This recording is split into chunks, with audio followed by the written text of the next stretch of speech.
Very warm welcome to the United Debate Show after another excellent weekend for United, increasing the lead at the top, winning 2-1 against Blackburn Rovers, and also now with the small matter of preparing for the San Siro Stadium, the Champions League against Inter Milan, and a week that ends at Wembley in the Carling Cup final. As ever, of course, plenty of things to discuss, and with me to discuss them all are former United greats Lou Macari and Wilf McGuinness. Gents, you're both very welcome to the show. We'll start on Saturday in the evening game. You come to the ground and you find, with all the talk of the clean sheet record, no Nemanja Vidic and no Edwin van der Sar. Surprised, or did you expect there to be a little alteration in the back five, shall we say? Well, yes, it does. Rest players, especially with a European game coming up. So I expected some changes, and unfortunately they let the goal in. But the good thing was that they won the game. And were you surprised that he rested the two he rested? Not really, considering this massive game that Wilf's mentioned on Tuesday night in the San Siro. Before the game, Alistair, I felt a little bit sorry for Thomas Kuza. That's before the game, because I just thought, if he gets in there and lets that one in, well, you know, the record's gone and everyone's going to look at him and say, well, why didn't they play Edwin? But you couldn't really take the chance in case Edwin got injured. You go to the San Siro then with a backup goalkeeper. So I thought what the manager did was spot on, but unfortunately it backfired a little bit because Johnny Evans, who played, got injured, and we're now struggling for Tuesday night. I thought he would have played Vidic, right. Or maybe just given Johnny half an hour, say, but at the end of the game, something like that. But I thought he'd have started with Vidic because he can't play on Tuesday. So anyway, we're short of about 5 defenders, aren't we? I think the chances, though, Alistair, of somebody who you play, which is Johnny Evans, getting injured before a game on Tuesday night, the chances are big odds. And as it happened, you know, he went over and had to leave the field. And as Will's mentioned, for Tuesday night now, we were talking after the game about the possibility of what the back four would be. What did you hit on? Oh, God, well... well, not Lou for a start. But we're struggling a little bit, actually, because the ones who are out, Gary Neville's out, Vidic is out suspended, Wes Brown, Johnny Evans, there's another one as well. John O'Shea. Doubtful. We don't know if they're out. That's the good news, because I think they can patch maybe John O'Shea or Johnny Evans up, and that'll be very important. I think we've got to have... That's the only worry I've got, is because of the injuries, there might be the odd gap there in defence. If they are all out, Alistair, the best back four I thought I could come up with was the 2 Brazilian lads in full-back positions, Evra in at centre-half alongside Rio. Isn't ideal, isn't great, inexperienced players. Well, it's frightening to me. That's the best you can come up with, though, Wilf. Listen, that's because you're not so tall. You have these lads in. You think they're all our size. Well, but who else can you think? Who else can play on Tuesday night if those players are missing? Yeah, there is no one else. It's an interesting one, isn't it? I mean, let's talk about, before we go on to Inter Milan, let's talk about the fact that there is this game against Blackburn Rovers coming up with the Tuesday game coming up. It must be a hard one to play as a manager, isn't it? I wouldn't mind playing Blackburn Rovers every week, to be honest, because I think we'd beat them, you know, although Sam will sort them out. But,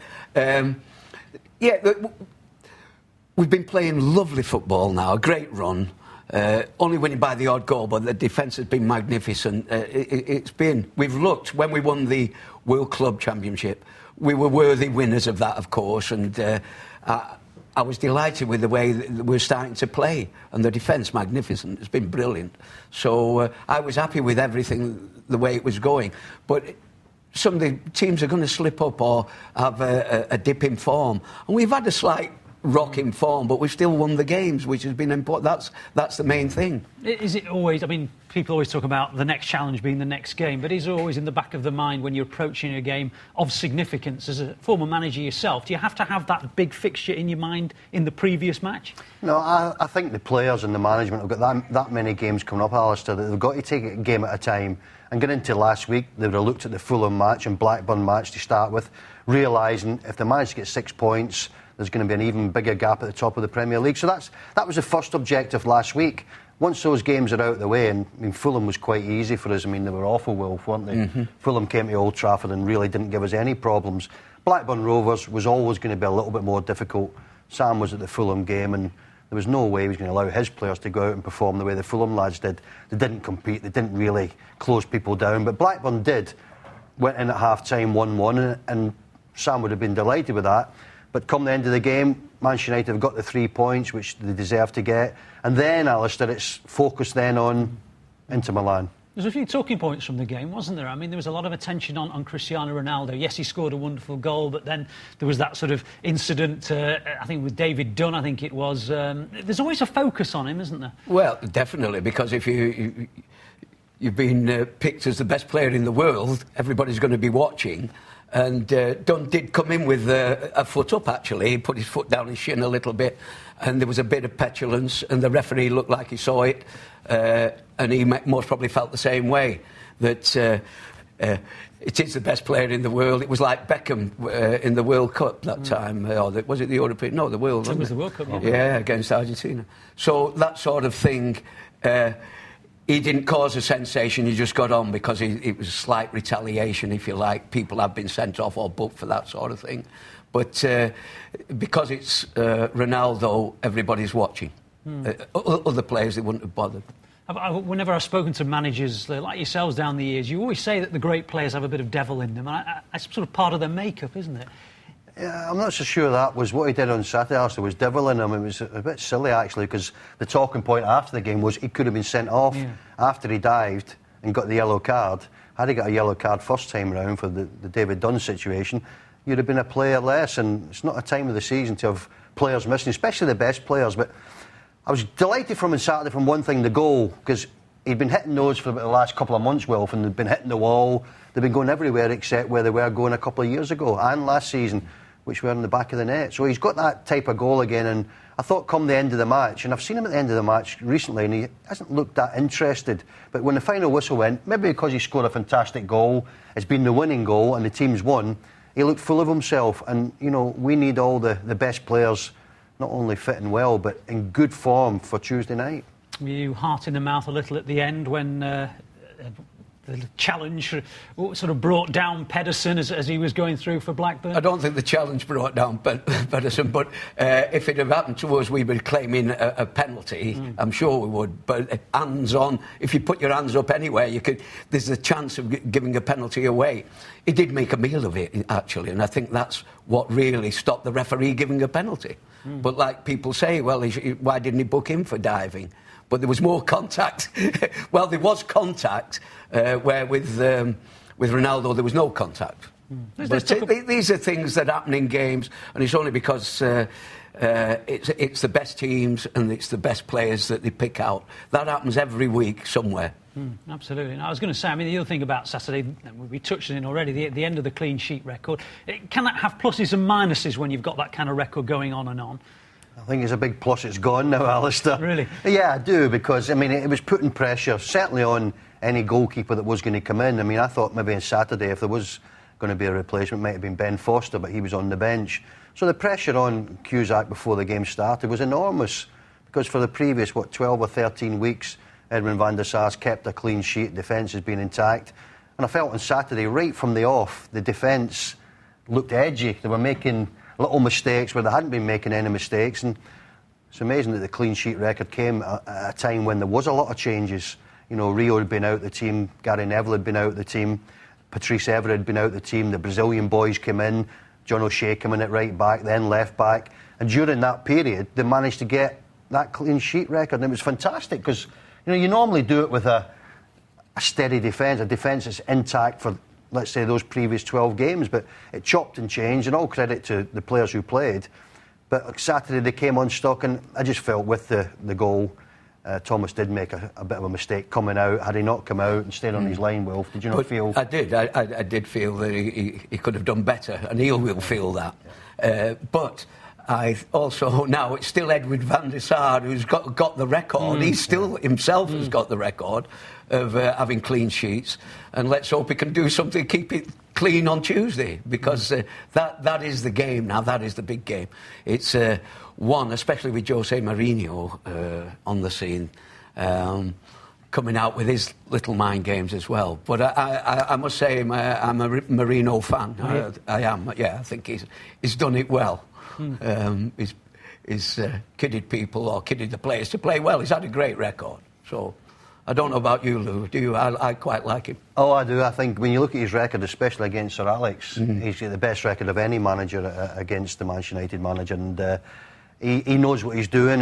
He got Chelsea a winning side, and of course when he left, everyone jumped in the bandwagon of saying now Mourinho's gone on. Chelsea under a new manager will play a lot better, more attractive football. And they started giving us this nonsense when Scolari came in, that it's the same Chelsea except he's given them something else, the Brazilian way.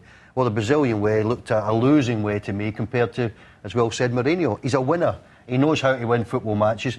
And from the time he came to Old Trafford with Porto, he's never looked back. No. And he was lucky that night, though, because Scholesy scored a good goal that if that had counted, we may never have heard of him. I think we would have done, actually. He's that sort of guy, isn't he?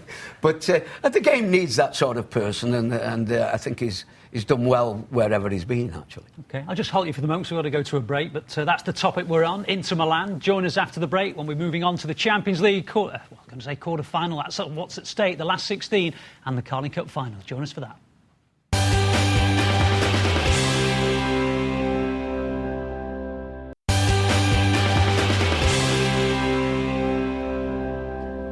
Very warm welcome back to the second part of the United Debate Show with me, Lou Macari, and Wilf McGuinness. We were just touching on the Inter Milan tie, talking about Jose Mourinho. There does seem a huge amount of respect between the two managers. Is that how you see it? No. But I think they're both brilliant managers, and I enjoy listening to them both. I think they both have things to say that are important to the game. And so maybe begrudging respect between them. Well, they're both winners, are, so that's for certain. That's it, Lou. Yeah. I mean, it's a fascinating duel. When the possibilities of the draw were made, you just had a hunch that it might be Jose Mourinho against Sir Alex Ferguson. And Jose's been at 3 or 4 of United's games, and he's been looking at this tie for a while, hasn't he? Yeah, I was hoping it wouldn't be the case. I was looking to probably any other Italian side apart from them. But it's Inter Milan. He's got a fantastic record against Alex, and he knows the game inside out, and he is a winner. There's no doubt about that. I mean, he's left Chelsea. It's Chelsea's loss. It's Inter Milan's gain, and Milan were doing okay in Italy, but they've now shot straight to the top of the league, and that's what he's all about. It's interesting to see him in the paper though in the last couple of days saying he'd like to come back to the Premier League. I think he would feel that it really is the place for him. It's a lot more competitive. More players that he can, obviously, when he was at Chelsea, he could probably buy more players than he can get at Milan now. But it's going to be an interesting, not just game on Tuesday night, second leg at Old Trafford as well. And of course, the interesting thing about the way that he set up Inter Milan, they've got this very powerful front two. They're very sort of strong. It's very much what he did with Chelsea and Drogba, really. They kind of feed off the fact they've got such big players. It's going to be a big test for that back four, back five we were talking about. Exactly. That's what I have a slight worry about it, playing away from home. I'd honestly be satisfied. It'd be lovely if we got a draw, but a 1-0 defeat or a 2-1 defeat, better. If we score, that gives us more of a chance. I'd be very happy with that because I think we could do the business back home. But it's going to be a tough game, really tough, because he calls his players the best in the world, and he's lifting them up. But they can be dangerous. Very dangerous. Yeah, I mean, this Ibrahimovic-Adriano partnership, two big physical presence. I mean, those kind of things... It's almost like an English pairing in many ways, and United, with problems, not good timing to be up against that kind of physical presence. Yeah, and I think over the years, Alistair, those two players you mentioned, they've underperformed. I mean, Ibrahimovic always had a big reputation, but when the European Championships come around and the World Cup games come around for Sweden, he hasn't done that well. But Mourinho will probably get the best out of them. They will certainly be a big threat to United. But especially if the back four is going to be as depleted as we probably think it's going to be. But it's over the 2 games, over those 180 minutes of football, and I think regardless of what team we put out on Tuesday night, the game will still be very much alive when we bring them back to Old Trafford. And Wilf will tell you better than I. He knows better than I do. At Old Trafford, any European game, with any team that United put out, they can qualify. And I remember the AC Milan a couple of years ago when we had a back four that again was depleted. And you just felt that on the night we could obviously lose the game and maybe lose the whole tie. But they defended and performed as best they could, and on the night, because it was Old Trafford, because the crowd were behind us, they played fantastic. Real Madrid, when we played Real Madrid, probably one of the best games I've seen at Old Trafford for a long, long time. And again, the crowd lifted the players and a little bit depleted that night as well. Looking forward to these two games, and I'd prefer it not to have been Mourinho, simply because of his record and the fact that he is a winner. Yeah, I think he's lost 1 out of 10 games against Sir Alex, something like that is his record. And I always get the sense that he, not that he can play the game with Sir Alex over the mind games and so on, but he's sort of the best match that Sir Alex has ever had away from the pitch, so to speak, isn't he? Well, I think for a Portuguese guy, his English is brilliant and his brain's always ticking over. Yeah, I like the guy, so like I said earlier, and I think I'm not saying he's going to be the next Manchester United manager, but I think he'd be in the frame. There's a few that have said that, haven't there? But he's, like Lou said, he's got the knack. He's got it. He's got star quality as a manager, I think. And of course, his team are 9 points clear at the top. All right, he's inherited a team that I think won the previous 3 titles, but he's kept them there, and because he's had that little cushion, he's had the ability to rest 1 or 2 and get them ready for Tuesday, hasn't he? Yeah, I mean, he'll know what Tuesday's all about. He'll realise that it's only the first of 2 games. He'll realise that no matter what the score is, they haven't won the game. They're not got through, especially at Old Trafford. He'll prepare that team for all eventualities, and he will know that. Because he's been at, did you say 4 games now, Alistair, at Old Trafford? Well, I think he might have been at 2 in London and 2 at Old Trafford. So he'll have seen the United team, whatever the teams have been, he'll have taken notes, he'll be very thorough in his preparation, and he'll realise that to beat United over 2 legs, they've got to play well. It's a horrible little tie for us. Arsenal have got Roma. I'd have preferred that game, because we've been to Roma a few times, Wilf, and they've never been a problem to us. Liverpool got Real Madrid. I'd even have preferred that, even though Real Madrid are on song at the weekend and scored 6 goals. And Chelsea with Juventus, I'd have preferred that as well, because I don't think Juventus are wonderful by any means. So I think we've ended up with the toughest tie of the round of the British sides, and certainly, pitting your wits against one of the cleverest managers. Let's turn it on its head and talk about United's positive. They haven't got any injury problems, so it seems, going forward. And so I know Sir Alex always backs United to get a goal away from home. Presumably, turning the game on its head, so to speak, United are capable, whatever's going on at the back, of going forward and getting a goal, would you think? Yes, and Wayne Rooney coming back is a big lift. It's a big plus, that, and because he can get goals from nothing.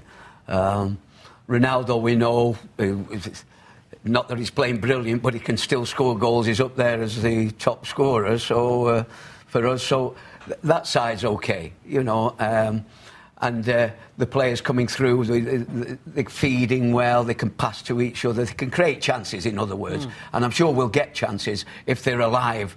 The only thing, sometimes you think they hold back a little bit to make it harder for the away the home team now, as it is, to get a goal. We're trying to keep that down, but if we get a goal, I'll think I'm looking forward to the game at Old Trafford. I mean, I don't know if you caught the Milan derby a couple of weeks back, but Inter were very strong, got themselves two goals up and looking confident. But then Milan turned things around and started to play a bit, particularly in the last third. And well, like any team when they're attacked, they didn't look as solid anymore, did they? No, I think Mourinho has got a history, though, of sitting back when he is in front. I mean, I've seen him a couple of times when I was at the Bridge. They were 1-0 up in the 70th minute, and you could see him in the technical area signalling to his players, hold the ball up, take your time with throw-ins, get the ball into the corner. And that's from the 70th minute onwards. And I'd seen him be successful in doing that, Alistair. So that didn't surprise me what you said about the Milan derby. 2-0 up, he's going to make sure that they don't concede a goal. He's going to sit his players 2 banks of 4. And he's going to make it difficult for it, well, on the night, I'd imagine, make it difficult for AC Milan to break them down. He'll do the same against Manchester United. God forbid, if they went 2-0 up, he'd then retreat, sit back, and make sure he wins that game 2-0. He knows how to win games, whether it be from the 70th minute onwards or even earlier. He organises players on the pitch not to get caught going forward, and they turn a bit negative then, and maybe that's the criticism that the English press had of him at times, that they weren't flamboyant in games, especially those games where they were in front. He's got one thing in his mind when his team's in front: to win the game. It's the only thing he thinks about. How they're going to win the game from whatever period it is. Once they're in front, he's not interested in the football side of it and showing people how good his players are. I think we'll find on Tuesday night in Milan, if they do get in front, and I hope they don't, obviously, that he'll set his team out not to concede a goal. And of course, fascinatingly, I mean, it's almost as if the next game for United is incidental, and it's a Carling Cup final against Tottenham at Wembley. I mean, it's fascinating that the week that United have ahead of them. Yes, I think Sir Alex will play some of the boys that have helped them get there. It won't. I don't think it'll be the very strongest team that Manchester United can put out. Would you say that's the right way is that the right way to go, would you feel? Well, as a fan, you just want to win trophies. But you can understand the manager picking various players for various reasons and saving a few for later on. I can understand that. But as a fan, we just want to win the game. But it won't be a walkover or anything like that. It'll be a tough game against Spurs. He said he's going to play Darren Gibson, Wilf, hasn't he? Yes. So, I mean, one of the younger players that has helped him along the way to the final. He'll be, and I'm sure there'll be another one or two, but at the same time, he's not going to make wholesale changes. Majority of the players that have played regular will be in there, one or two youngsters. I mean, he'll see the significance of getting a trophy in the 1st of March, won't he? Without a doubt. Well, he likes to win, Alex, doesn't he? He likes to win anything. Yes. You know, so he's not going to go to Wembley and say, right, we'll put out a slightly depleted side, and if we lose the game, so be it. No, losing the game isn't in his thoughts. And he'll play those players that he feels deserve to play. And some of the lads do deserve to play that did well against Derby, and they've done well in certain games that they've played. And it's all part of the learning process at Manchester United and the development, which he's brilliant at. But there's still that nervous thing. You always want your strongest team out as a fan, but you can understand what he's doing, and I'm all for it. I think everyone's nervous, Wilf, about cup football, you know, whether it be Champions League, whether it be the FA Cup or the Carling Cup. Anything seems to be able to happen in cup football. Whereas the Premier League, I mean, I'm there every week and Will's there every week. You turn up and you think, will it be any different today? No. United win comfortable, no change, but you do get a little bit nervous, and I'm certainly a bit nervous about the week ahead. Not just the Milan game, which is probably the one to really get nervous about, but like Wilf, I'm a little bit concerned about Tottenham at Wembley, big open pitch. If we do play one or two players that are not regulars, just a little bit concerned the fact that it is a cup game. Lou, thank you very much. I've got to stop you. Wilf, thanks as ever for your company. Excellent stuff. Thanks, gents. That's it. Big week ahead. We'll have plenty to discuss next week when we'll reflect on the week that's just gone. Join us same time, same place. From all of us, goodbye.